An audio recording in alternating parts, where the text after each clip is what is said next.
It's always funny to hear somebody whose podcast I listen to regularly in my own headphones when I'm doing my own podcast. Well, yeah. This is awesome.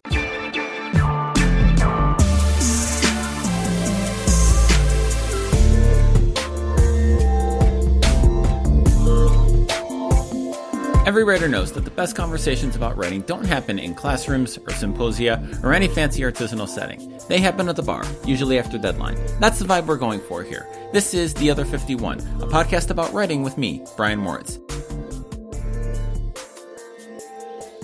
This week, my guest is Joe Buscaglia from The Athletic. Before we get to the important stuff like the Bills and writing and sports media and all that, I know this from your Twitter bio, so I have to ask, what house are you in? I am a Slytherin, which is, yeah, I know. It's a vastly misunderstood house. Because not only do they have a couple of the real MVPs of the entire series, that being Regulus Black, who found out Voldemort and his Horcruxes and all of that good stuff, and then replace the real locket with a fake one. Also, Snape was a Slytherin, and he was arguably the MVP of the entire franchise. So there are some good eggs in there. It's all about cunning and being able to relate with others, and Slytherin does that pretty well. So yeah, I'm a proud Slytherin. I know some people might think I'm a Ravenclaw because I'm studious, but no, I'm Slytherin all the way. That's the hottest take in the history of this podcast. That might be your hottest take that I've ever heard you give. That Regulus Black is the real MVP of the Harry Potter saga. No. He is an MVP. But Snape was the MVP of the franchise in totality, no doubt. All right. So it's funny because I always identify as Ravenclaw. Then I took the Pottermore test with my daughter and my wife a few years ago, and I came back Gryffindor. So did you? Yeah. And I know that's not true. Unless I'm like the Neville, who's like the hidden star who comes through in the clutch in the fourth quarter. So see, this is what I wonder, if maybe you change houses over time. Right. Oh, that's a good point. And I mean, you can always pick. I mean, you can pick which house you go into. But yeah, absolutely. You definitely evolve. So as a Harry Potter fan, I have to ask, have you seen or are you familiar with Puffs? Puffs? No, I haven't. Okay, enlighten me. This is going to be worth your time. This is the important content people tune into. So Puffs, it was an off-Broadway play in New York, and they filmed it, and it's on I think it's on Amazon, all the streaming services. You can rent or buy it, and it is a play. It is a telling of the Harry Potter story from the Hufflepuff perspective. Interesting. And it is one you will, as someone who's a Harry Potter nerd and who like has a deep understanding of it, you will find it hilarious. It's a parody that's one of those parodies that's kind of done with a lot of love and admiration for it. And it is absolutely one of the funniest things I've watched in a very, very long time. It's definitely worth your time. Wow. Okay, I'm actually writing that down in my notebook right now for my girlfriend and I to watch. It's definitely my daughter was I think she was a Gryffindor, but now she wants to be a Puff after seeing that play. That's how good. That's how big it is. So that's hilarious. And Hufflepuff is one of those houses where it's like the people that get sorted into them, like, I'm a Hufflepuff, but once they get into it, like, oh wait, this is pretty great. Like for instance, Matt Beauvais is a grade A Hufflepuff. It's not even close, no matter what. And at first, when I told him, like, dude, you're a Hufflepuff, he's like, oh, come on, why can't I be a Gryffindor or something? And then he started reading into it, and he's like, oh my God, I'm so much of a Hufflepuff, it hurts. and Tim Graham's a Slytherin, right? We can agree on that one. I think he's a Slytherin. There's also some. I think there's some Ravenclaw to him because Absolutely. He's a lot more well studied than I think most would acknowledge. I can go along with that. So moving on from Harry Potter from one fantasy world to another, from Harry Potter to the Bills season. We're recording this on October 1st. The Bills are 3-1, having just had an An interesting game against the Patriots on Sunday, a 16-10 loss. Which it was funny because as a Bills fan, someone who watches Bills media, it was the whole week. Everyone I read and all the fans I talked to was like, you know what, we don't have to win, just keep it close, keep it respectable, keep it good, and they'll be good. That's what you can expect. And then the game unfolds, and it just there was, if I don't know if you've noticed this in your in dealing with fans or around the team, but it feels like that went out the window, and it was a whole lot of they should have won or lost opportunity. Did you get that sense too? Yeah, I did, and I was right there with all of that. At least in the pregame, because when you had a team like the Patriots with as good of a defense as they did, obviously they're going to be able to do some things to this offense that that they haven't yet faced, because the Jets were in, at least in week one, a solid defense. The Giants are horrible on the defensive side of the ball. The Bengals had some good parts to them, but nothing quite like the Patriots. So you figured. But the fact that they were just one play away basically the entire second half probably set a lot of people off. And so all of the minutia that kind of came up through the game, whether it be the ire thrown at Zay Jones for, I don't know, not coming down with the ball late in the game, or with Josh Allen and his inability to complete passes really throughout the game, and certainly the offensive line from blocking. I mean, people got caught up, and that happens because it's the Patriots game. They're the toast of the NFL. They will probably win the AFC again this year. I mean, they are just that good, unless a horrific injury happens to Tom Brady. I think it's smart to kind of take a step back on the Tuesday, Wednesday following any loss or any win for that matter, and just reassess and look at it grand scheme of things. And it's tougher for fans because they're right down in it. They're like, that's the one that got away. But in the grand scheme, you're 3-1 at the quarter way through point, and they're actually further ahead than anyone could have anticipated them. They have a definitely huge matchup against the Titans coming up that could be big in terms of wild card considerations. So I don't think Bills fans should be too up in arms. I mean, they need to get things figured out with Josh Allen, but that was also a really good defense. So it's good to keep the perspective of the season in totality with the whole thing. How do you balance that out in your work and in your reporting and your writing and your commentary, kind of balancing out, matching the mood of the fans and the mood of the city with kind of that step back? I imagine it's got to be a challenge a little bit between, it's not so much giving fans what they want, but kind of reflecting what they're feeling and what they're thinking, but also being able to kind of say, hey, let's big picture here. Things are pretty good. How do you balance that out? Yeah, that's a great question, because it's something I try to do in everything that I write, because a lot of my writing is analysis driven. And in order to have the analysis that people, I think people want to read, it's to strike that very balance that you're talking about, because they want to know about Dawson Knox and how he's come along. But I think it's also good to just couple that with the perspective of what challenges he could face as he comes along. And that's just a specific example. But this is in football, because there is such a small sample size of what you're able to see, because 16 games is not a lot. You don't get too much information in any given season.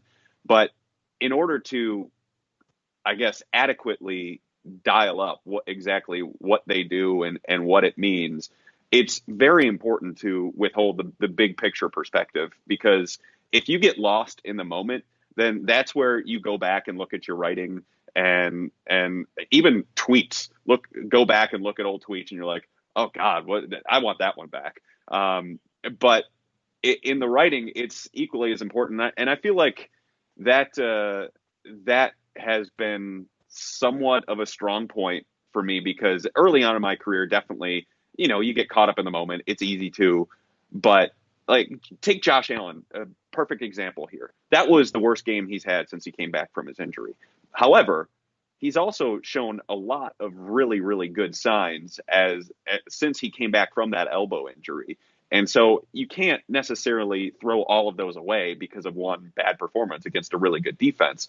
So I think I like to think of myself as someone of just a voice of logic and maybe just sense and a very steady hand, because I'm not a fan. I don't pretend to be or anything like that. It's not like I'm against the team or anything like that either. It's just keeping that perspective in mind without ever losing sight of it. Because if I did lose sight of it, then I become a hot take artist, and that's something that I frankly don't want. I think specifically about the discussion you and Matthew Fairburn had on your Excellent Bills podcast, which everyone, if you're a Bills fan, you should listen to. It's fantastic. It's must listen. About the hit on Josh Allen that gave him the concussion, and how you guys were very kind of measured in saying it was not as malicious or as awful as I think a lot of fans reacted to it. And again, that's a reaction that you understand from a fan perspective, and I think that you guys balanced that out well, kind of looking at that. I'm wondering too, you mentioned not wanting to be a hot take artist, and the measuredness of your commentary. How's that received by the audience? Is there a market for that? Is there an audience for that? Because it seems like so much in our media, especially sports media now, you incentivize toward reacting like the fans react, or kind of building off of that fan reaction. Yeah, you're definitely right there. There is a niche in the market, or in the sports media market, for that. I do feel like fans appreciate that measured approach, because I know a lot of them want to, especially after a loss. I mean, a lot of times with losses, the people that click on your story, the people that subscribe on your story, you end up getting more just because people are ticked off. But I think with the measured approach, people appreciate that, because it almost like it kind of like keeps them away from going too overboard. And I feel like that there, and I think people know that that's kind of my shtick with how I approach things. It's how my mind works. And I never want to move away from that. And I feel like for what they're trying to go for, and how they can process the game, and how they can maybe even make themselves feel better about it.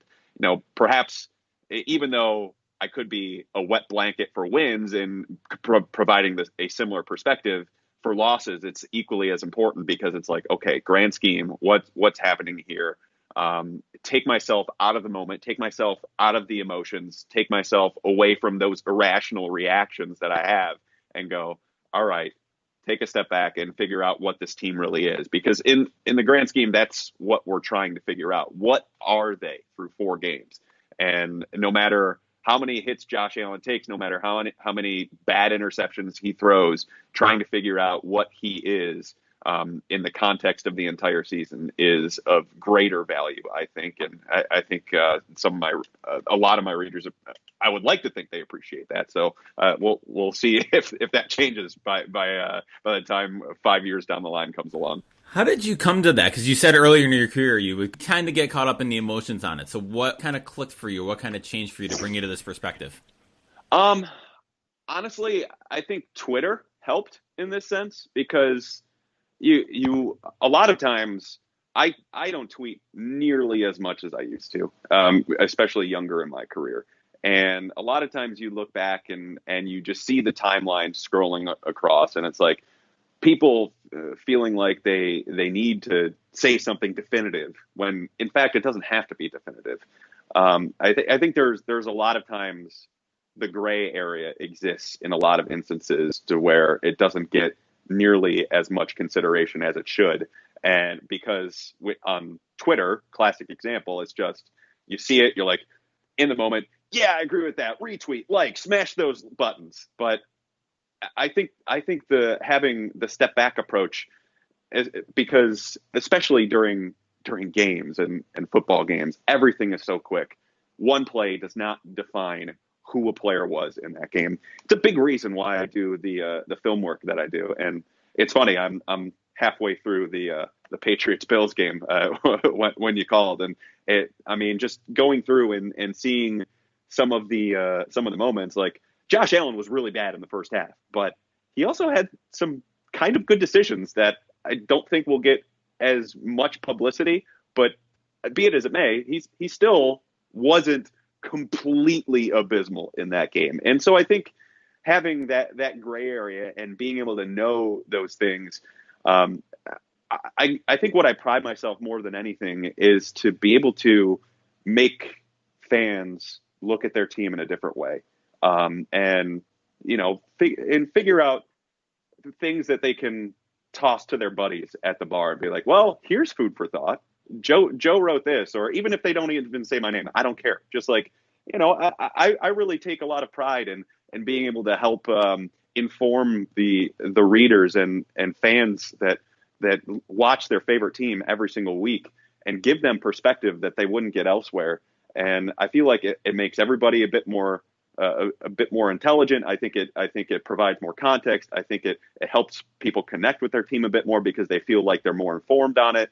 And so that's what I really pride myself on. And that's why, not taking the low hanging fruit, the apple at the bottom of the tree that looks great on the outside, but when you turn it around, it's rotted.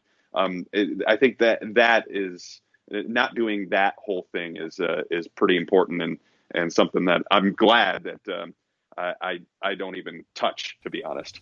You mentioned the film work and the All 22 weekly recap that you do, and I'm glad you brought it up because I wanted to ask about that. So, wondering if you could walk me through kind of what that is and how you do it. I mean, how do you watch and grade every player and every play in a NFL game?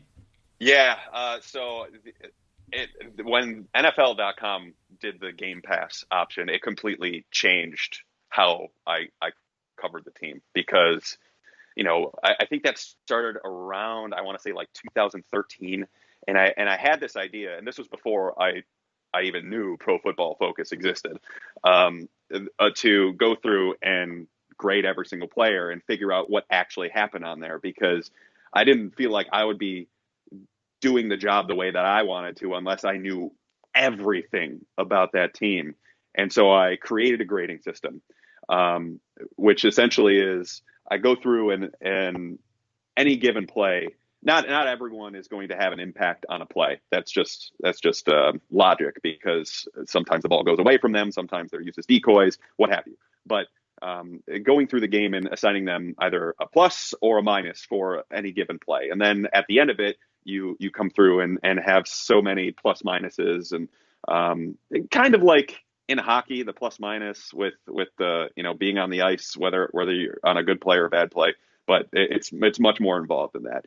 And then correlating that plus minus to a grade, which I thought it would have been easier to use like a grade point average, because that's something that most everyone, they're accustomed to in figuring out, okay, what's good, what's bad in the grand scheme of things. And then, because I'm a bit nerdy and I really enjoy the math side of things, I have way too many spreadsheets. And so I created the formula to where each one of those grades are weighted by the amount of snaps that they have in any given game. And it spits out their weighted GPA for the entire season based on how many snaps they took in a given game. And yeah, it definitely evolved for sure. And now I'm to the point where I've streamlined it to where I can probably watch a game in like 5 or 6 hours and feel comfortable with it. And then I've got 2 laptops going, one for my spreadsheet of plus minus and the amount of plays that they have, one for the actual footage. I've got my notebook out to write key plays in which to go back and find video to help support the analysis. And then at the end, I start the writing, which usually takes somewhere between 2 and 3 hours to do on a good day, really. So it's a very involved process, but nobody else in the market does it. And I don't, and it really gives me a lot of pleasure because it informs me first and foremost, but it also helps give different ways to look at just based on the general narratives of what that game provided. Like, for instance, I'm probably going to end up writing about Zay Jones today, and he's a hot button issue this week because of the he didn't come down with that pass in the end zone. But I mean, there were times where Josh Allen just missed him and he was getting open. And if you look at his stats, actually, he's been targeted, I think, 18 times this year. Only 8 of those were catchable passes, and he's caught 7 of them. So, I mean, it's just food for thought to where makes you go, I hate you for saying that, but maybe there's something there to that. So that's my process, and there's a lot more into it than that in terms of figuring out technique and watching film on it and knowing what you're looking at. So yeah, it's involved. That's the most delightfully nerdy answer that has ever been given on this podcast, and I love it so much. I love it because I'm teaching data journalism right now in one of my classes, and I just love I love the use, finding different ways to use data in ways that aren't just statistics or aren't just the traditional ways that we do it, and it's such an interesting way to do it. And one of the important things you bring up, the Zay Jones example, is so great because one of the powerful things about using data like that is how it can illuminate a narrative in a more important way. Like you said, Zay Jones, like he's getting crushed among fans and among a lot of media. And maybe rightfully so, he's not produced the way I think a lot of people would do so. But then I think the value of something like your work is that you go look at it and being like, well, he's not producing, and especially in a game like pro football, or any football really, there's so many things happening on a given play and so many variables and so much happening that taking one person's performance, it's how we look at it kind of narratively, but I don't know if that's always the most accurate or fair depiction of it. Yeah, you're totally right. And I mean, Zay Jones is one of many examples. And I've even gone back, I mean, because you have specific times after games where you think a certain thing. And I remember I thought John Miller had a horrific game. I think it was like the 3rd or 4th week of the season. And I watched the film and I'm like, wow, was I wrong? And that's what I led off with. I'm like, okay, we remember this one play or these 2 plays where he did really poorly, but the rest of the game, oh my goodness, he was great. And it also helps in reshaping how I even look at the game. So I think it's very important to get the full picture because it's so often that we just sit on like that low hanging fruit that we're talking about. Like you remember these impact plays and it helps shape how you recall the game when it's always worth it.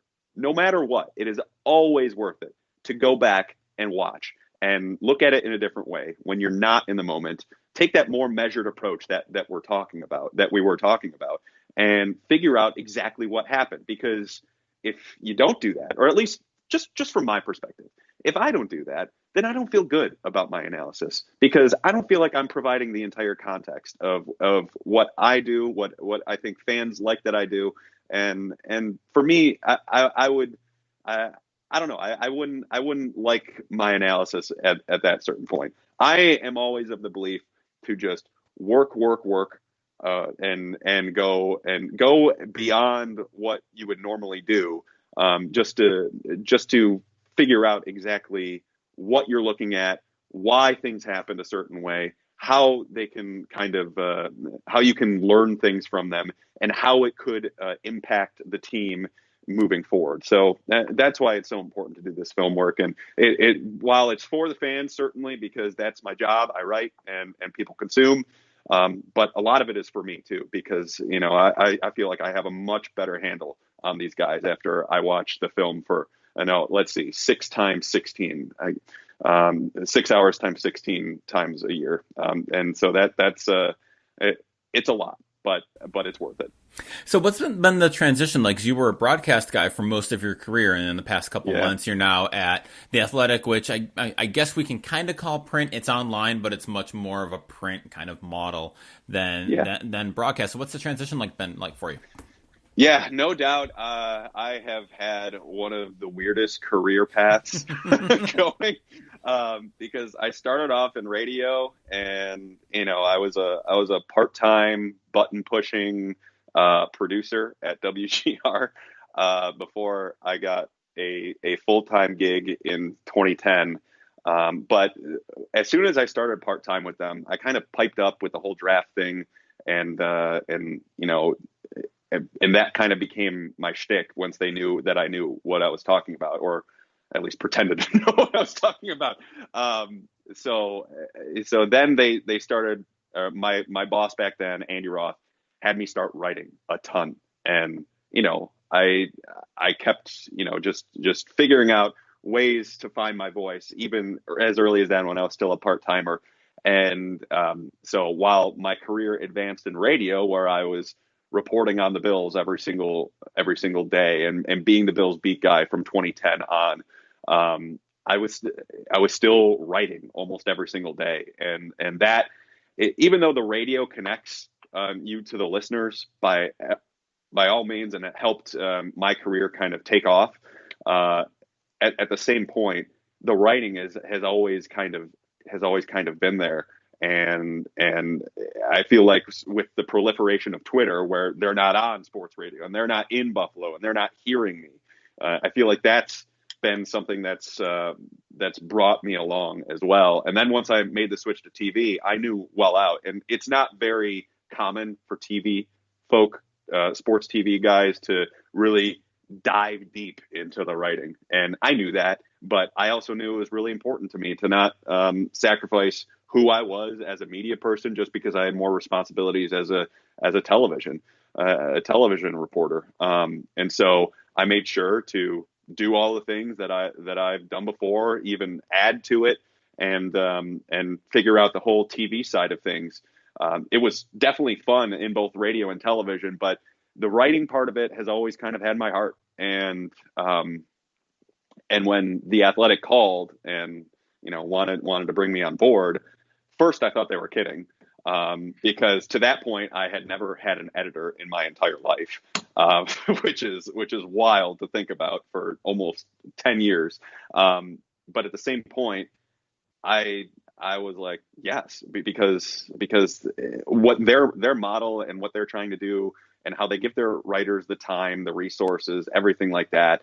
And it's such a supportive system within as well. And I've been so blown away by how much fun it's been to work there, pitching ideas. They're like, oh, absolutely. Like when I did the story, the very lengthy story on the 2011 Bills versus Patriots game, and the week before it, the Oakland game, where the whole city of Buffalo was just absolutely rocked. The fever in Buffalo was crazy during those 2 weeks, and that was one of my first years covering the team. And I pitched that idea, and they're like, "Oh yeah, take all the time you need on it." And I ended up talking to, I think, 12 players for it. It was super fun. I had enough time to push it out there well in advance of the Patriots game. And, that was one thing that was really fun. And this other thing, like the Joe Shane feature that I wrote, they gave me like a month to bring that all together and get all the different people for that story that I did. Like Brad Stevens, the Celtics coach, like I randomly got him because they were fraternity brothers. Bill Parcells, I got him, and I don't think that story would have been quite the same had I not gotten all those people. So the fact that they support and give you all that time, and they don't want to change who I am as a writer too. So I mean, it's just the transition has been seamless, I think, and my writing has only gotten better, and that's something that I'm really proud of in these couple months that I've been there. So wait, let me back this up. You never had an editor until you started at The Athletic? Yeah, because GR never had one. I mean, the person that wrote the most for the website when GR was really getting going with the website was me.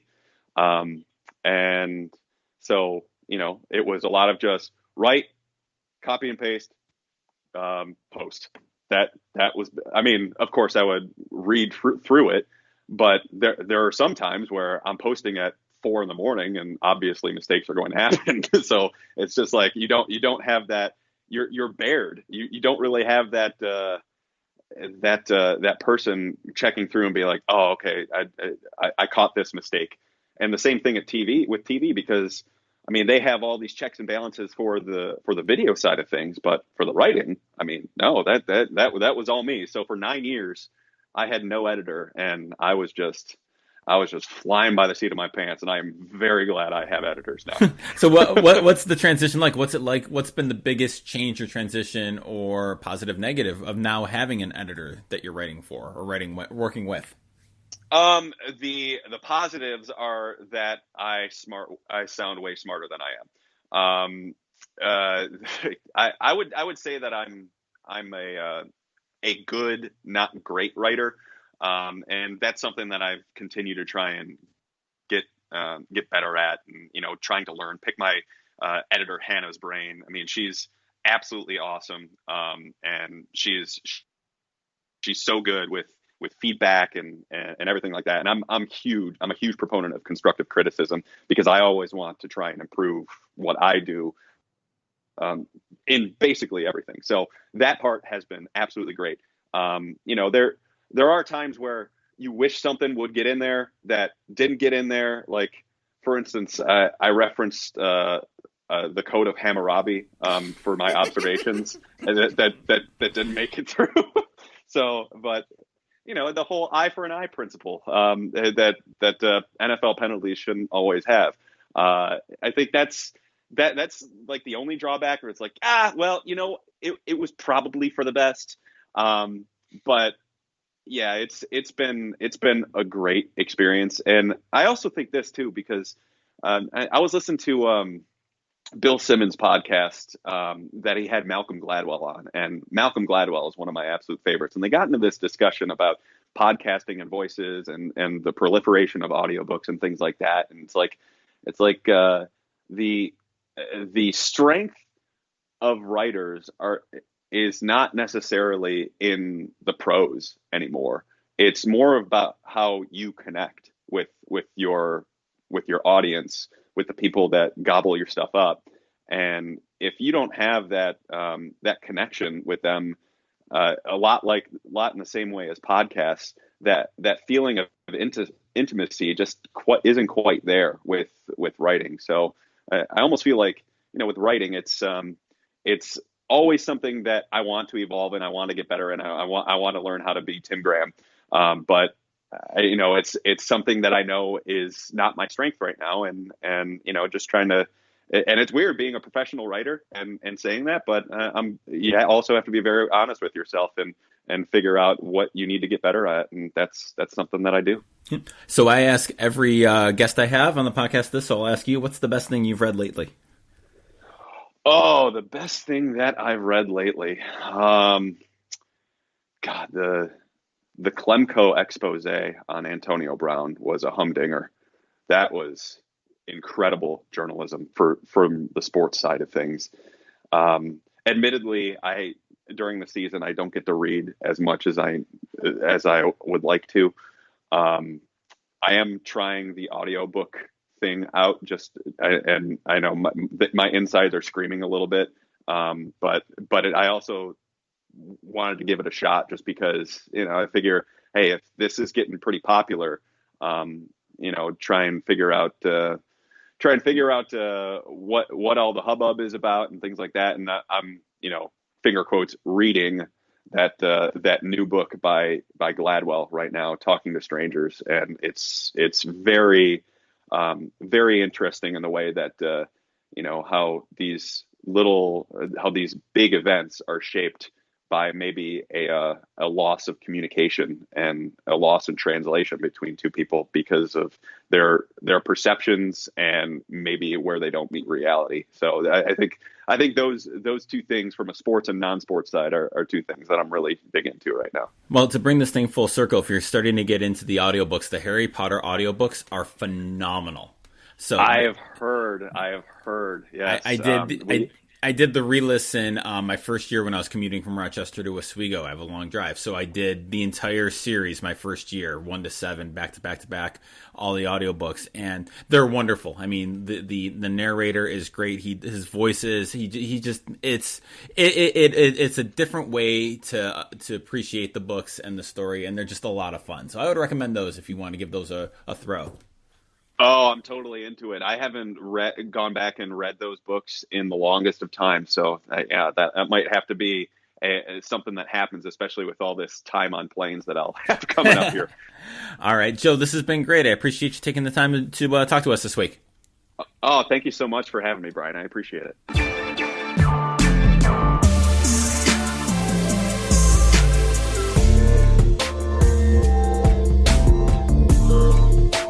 As always, thanks for listening to The Other 51. You can find show notes for this episode and all our episodes at sportsmediaguy.com on the Other 51 tab. You can subscribe to the show wherever you get your podcasts. I can highly recommend Overcast for this. Our theme music is by Ellie Moritz.